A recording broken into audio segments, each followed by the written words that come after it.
What's next? So, Okay, we've got a lot of questions. I've kind of gotten a lot of them done as we've gone through, but we've got a lot more here. Let's see. Is it a problem if I've switched from a W-2 employee to a 1099 employee within the past year? In other words, they're no longer an employee, they're a contract employee. yes, very seldom do I see that acceptable because you're going from as you say, a permanent scenario to a variable scenario because it's an unguaranteed type of income. Even if you go Mhm. from a doctor to a doctor, sometimes uh, we'll overlook them, but they're very rare. You got to have at least, and it really depends on the underwriting engine from Desktop Underwriting, which is sponsored by Fannie Mae. A lot of times the underwriting engine will come back and say we only need 1 year's tax returns. If you can get at least 1 year on your belt, that's in a lot of cases we'll do it. But there's no guarantees until we run it through the underwriting engine. And what I tell people, because I get a lot of folks that are self-employed, and it's like if you've got the debt to income and stuff, you'll probably be okay. But as a self-employed person, you just have to jump through a few more hoops. You have to supply X amount more documentation. Would you agree with that? Yes, correct. Yeah. Okay. Um, Now here's an interesting one. I'm retired with a nice pension. Is there any issue I might run into? Recent retiree. No, it's all numbers. Once again, your pension is income. We take a look Mhm. at those and we do the simple math. So if your Right. pension plus, Social Security, whatever, is enough to support your current debt load, in addition to the new housing debt load, then you should be fine. We have Right. those all the time. And the only time that really becomes a problem, I think, is just, say, I mean, I'm being extreme here to prove a point, but you've got someone who's got $3 million liquid in the bank, but for whatever reason, they have like almost no income. They don't have a pension. Maybe they're not old enough to collect Social Security. So they've got plenty of money to buy it, but they don't have enough income, right? So then they're kind of up the creek, right? And they are, and I've had those cases come at me several times. I can't begin to tell how many people I've turned down with millions in the bank with no income. So what I've had them to do as an alternative measure is take a chunk of that money and put it in an annuity. Go to a broker, have them you set it up. The broker will say, okay, this annuity is going to start kicking out this much income a month, and we will use that. Right. Yep. Okay. Now, you used the phrase delayed financing earlier. Could you just kind of explain that, what you mean by that? Uh, delayed delayed financing is somebody that wants to go and buy a house cash, and I do get this quite often, by the way. They go out and they find a distressed property on their own in MLS, and they want to they pay cash for it. Let's just give some numbers as an example. Let's say they pay $60,000 for it, and they've got improvements of say 20. Now they're into the property for 80 grand. So they'll come to me and say, I want to pull the cash out. Fine. We will run an appraisal. And let's say we ran an appraisal and it came in at 100,000. We will give you 75% of the appraised value as long as that number does not exceed the original purchase price. As an example, $100,000, 750 or 75,000, you paid 60 in the first 6 months. I'm only going to give you 60 back. Okay, keep that in mind. After 6 months, I'll give you the full 75,000. Got it. So in other words, if you're buying a cheap place I'm going to use new numbers. You're buying a cheap place for $40,000. You put $40,000 in it to fix it up. So now you're into it for 80. If I come to you, Graham, I'd like to pull some cash out of this. Okay, sure. Guess what? It appraises for 100, but it's within 6 months, so I can only give you 40 for it because Correct. that's how much you originally paid. If I wait 181 days, just a little bit outside the 6 months, then it appraises for 100. You can give me 75,000 of a loan. So patience is a virtue in this situation. Correct. Just wait 6 months. Okay, perfect. All righty. And you do that all the time. So the other question is, can I do that with you? And the answer is yes. Absolutely, yeah. Do you do cash out refis on investment property? All the time. All the That's what time. this is. That's what we just described. Exactly. All righty. Um, Now, this is an easy one. As you provide a specific service for investors, do you subsequently charge higher interest rates? No, there's a thing called the Dodd-Frank Act that prohibits us from doing that. Gotcha.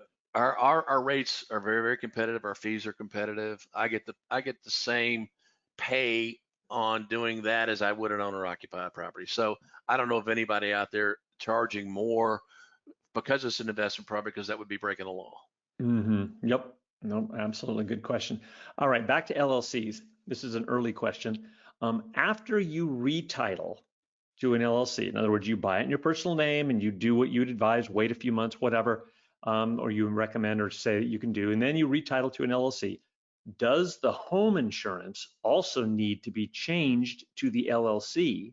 And if one does that, since a copy is sent to the lender, will the lender see that and freak out because they see that you've changed it over?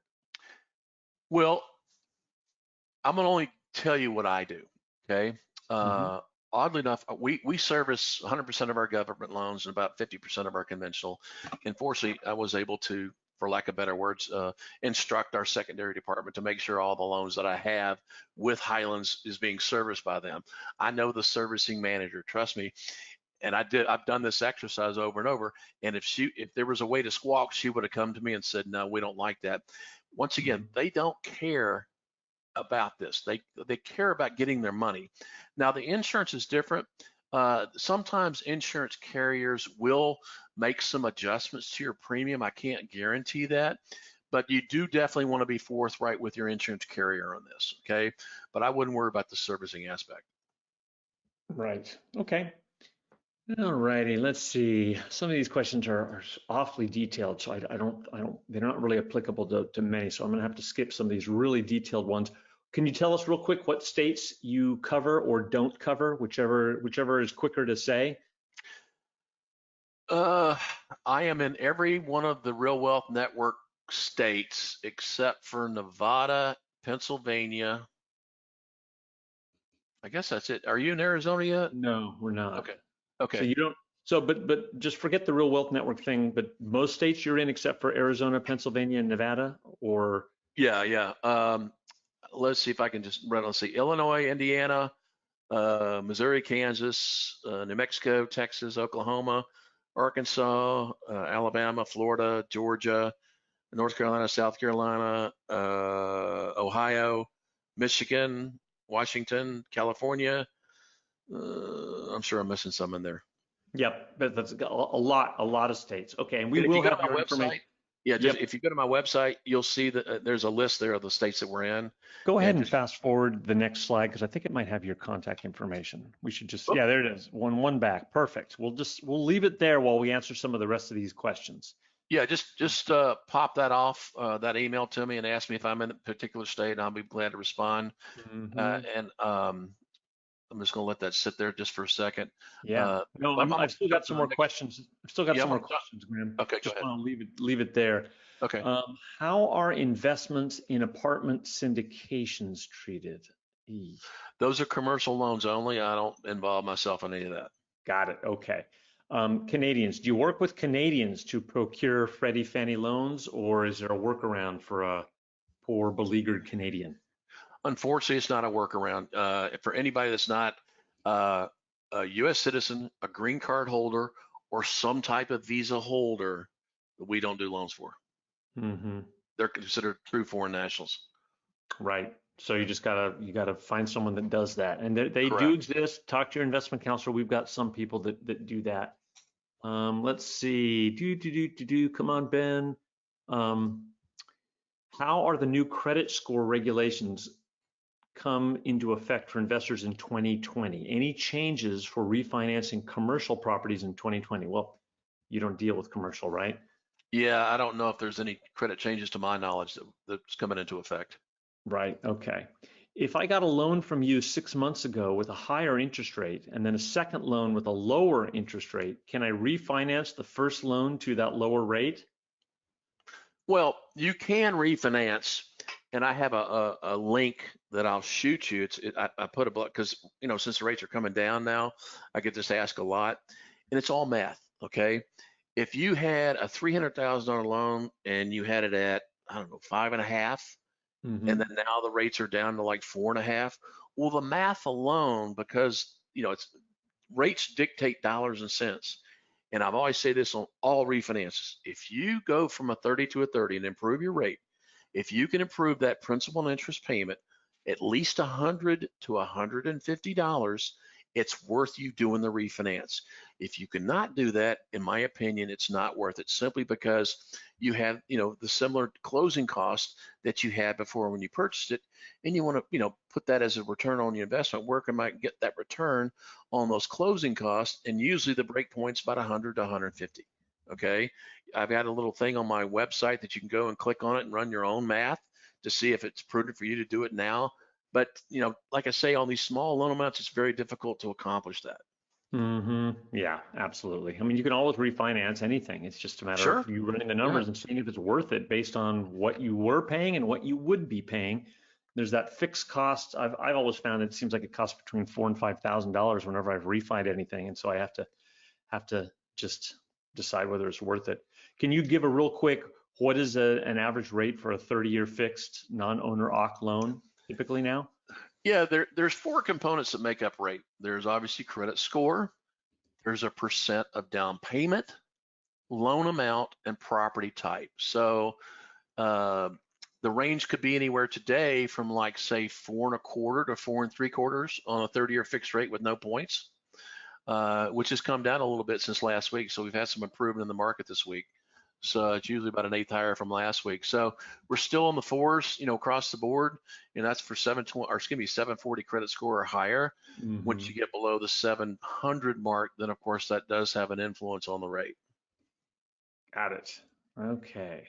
All right, here's one that's interesting. In a community property state, can mother and daughter be on the title without the daughter's spouse if the loan application is just mother and daughter? Yes. Yeah, okay. It's just some of those weird states that don't like husband and wives doing it without the spouse being somehow involved, right? That's just like And Ohio and Arkansas, I think. with investment properties, it's a little more liberal than it is owner occupied. So the answer is yes. You can put whoever you want to in title. Got it.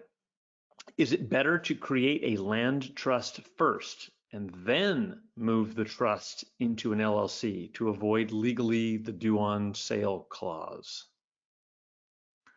I'm not sure I understand that one. Yeah, I don't either. Okay, it's a little too detailed for this. Is there a percentage you'll finance without income? Like, in other words, I guess someone's saying if they don't have income, is it okay to get a loan if they put more down, like 40 or 50% down? No, the math isn't there. No, Gotta have yep, something to support it. Yeah. And gotta it's all have. challenged by the Dodd-Frank Act, which is a Hmm. thing called the ATR, the ability to repay. Does this individual have the ability to repay? Well, if there's no income, the answer is no. Yeah, exactly. Just like the person that has $3 million in the bank and no income. It's like, well, it doesn't make any sense, but the Yeah. banks have to, the DTI, debt to income ratio, has to be in line. All right, this is a funny one. Is there a cash reward or a referral from current customers to new customers?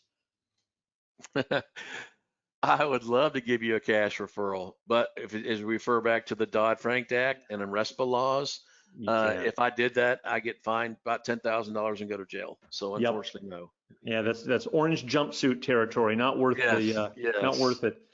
Okay, will dividend or interest income from stock portfolios suffice if somebody has no W-2s? If the income's consistent for the last couple of years, and you can show me a copy of the statement, and we'll give you a certain percentage of that statement, anticipating that that asset is going to continue to kick out that same percentage of income every year. Absolutely. Yep. Okay. And here's the question. See if you understand this. If a borrower has landlord history, is it still necessary for that borrower to have a history of mortgage or rent on a primary? Only if you want the full income on the property. If you want to just offset that, just the principal and interest payment, then that under a year, that's what we'll do. Okay. Got it. Okay. Let me rephrase that. So we'll give you in that equation, we'll give you $750. If you're over a year, under a year, we're only going to give you $650 because that's what the payment is. Right. Okay. Okay. Oh boy. Okay, I think we better wrap this up. Most of the rest of these questions that are coming in are really detailed and only specifically to their situation.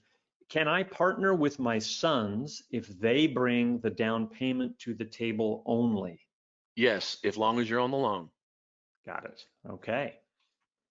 All righty. Okay, this is interesting. In the process of refinancing my home in California, I would like to invest out of state. Will it hurt my credit or lower my chances of getting pre-approved to buy out of state property?